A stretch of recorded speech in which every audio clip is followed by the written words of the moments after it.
WHO sudah jadi CHO ya sekarang. Demikian diskusi singkat saya dengan sahabat saya via Zoom dari tempat tinggalnya di Ubud, Bali. Dia seorang yang sudah bebas hidupnya, memilih tinggal di Bali, warga negara Australia sih sebenarnya. Dan saya yakin sebentar lagi dia jadi warga negara Indonesia. Dia suka banget Bali. Iya betul, World Health Organization sudah jadi China Health Organization. Itulah celetukan dari sahabat saya, seorang doktor ilmu ekonomi asal Australia tersebut. Dia penggemar Steve Bannon, di mana saya berseberangan dengan Steve Bannon.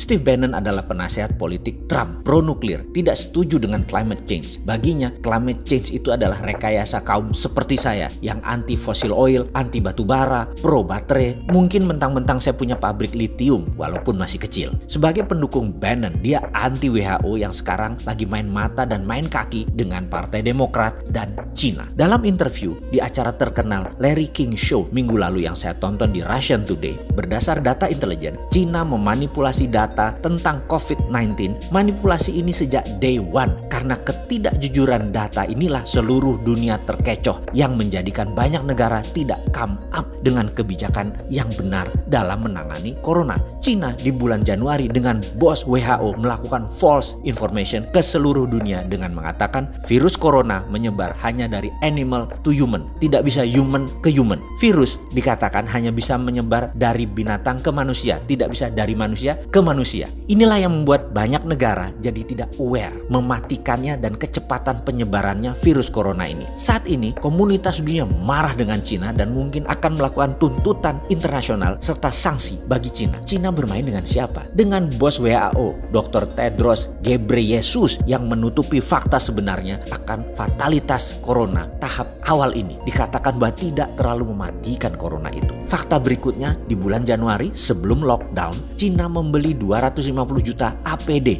alat pelindung diri, di seluruh dunia sebagai tindakan balasan atas tindakan Amerika tersebut. Bos WHO bocorkan ke Cina sehingga Cina bisa pukul balik dengan mengunci peralatan medis yang di kemudian hari, yaitu sekarang Cina buat uang besar sekaligus membalas. 250 juta APD itu adalah separuh kebutuhan APD dunia saat ini, termasuk APD dari Indonesia dibeli Cina kala itu. Ternyata begitu dunia kena, dunia tersadar karena dikatakan tidak mematikan, ternyata mematikan, sehingga dalam false information yang jadi acuan banyak negara yang melonggarkan pertahanan pandemiknya termasuk Indonesia. Ternyata begitu kita menyadari laporan dari berbagai negara selain negara maju yang sistem kesehatannya baik, tingkat kematiannya 4%-an, apalagi sistem kesehatan tidak baik bisa 9% seperti Indonesia. Dunia panik, termasuk Indonesia yang agak telat sadar dan baru ngeh bahwa ternyata corona 9% tingkat kematiannya di Indonesia. Akhirnya dunia beli balik APD tersebut dengan harga 10 kali lebih mahal. Nggak heran APD dari Cina itu buatan Indonesia kan, yang kayak kemarin itu Pak Ganjar melihat datanya.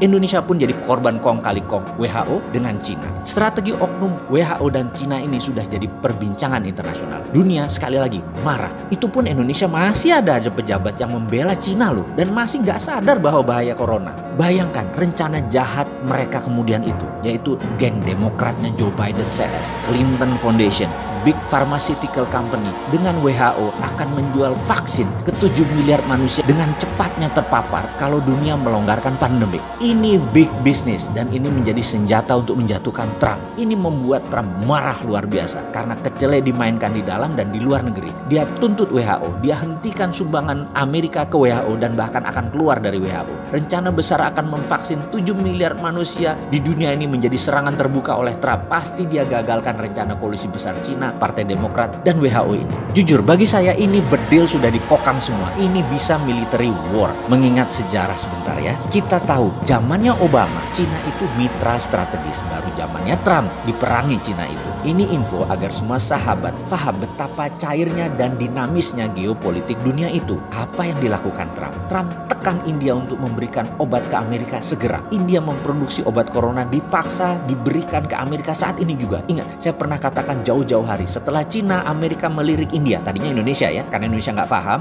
jadi melirik India. Amerika bangun India persis seperti dukungan Amerika di tahun 2000-an, di mana 30% pabrik Amerika dipindahkan ke Cina. Sekali lagi, saya ingatkan, obat vaksin corona India nanti rajanya. Sahabat, data ini valid dan ada di mana-mana. Terbuka kok data ini, cek aja. Steve Bannon yang terang-terangan membuka aib WHO ini. Ceklah marahnya Trump dengan dunia farmasi Amerika yang ternyata main dua kaki dukung dan angkat Trump di awal lalu dibanting kemudian mereka pindah ke Partai Demokrat. Anthony Fauci, Director of National Institute of Allergy and Infection Disease, sebagai orang Trump di dalam penyelesaian Coronavirus Task Force, adalah orang yang bermain di 6 presiden Amerika, adalah juga orang di balik SARS dan AIDS dengan ciptaannya di Perancis. Ini salah satu yang memulai skenario biological warfare ini sejak awal dari pihak Amerika. Sekarang di COVID-19 kita sudah menemukan fakta ada pengayaan atau enrichment, ada unsur AIDS di dalamnya virus tersebut hingga menyerang imunitas korban. AIDS, SARS, COVID-19, Anthony Fauci. Sound familiar? Udah mulai nyambung? Oke, bajingan kabeh mereka itu. Inilah kejamnya dunia saat ini yang kalau kita tidak paham, ini seakan-akan hanya pandemik cacar seperti biasa. Kedepan sebaiknya kita lupakan informasi negara propaganda tersebut. Lupakan pejabat di tanah air yang melindungi bisnisnya dan koleganya, terutama yang bermitra dengan asing.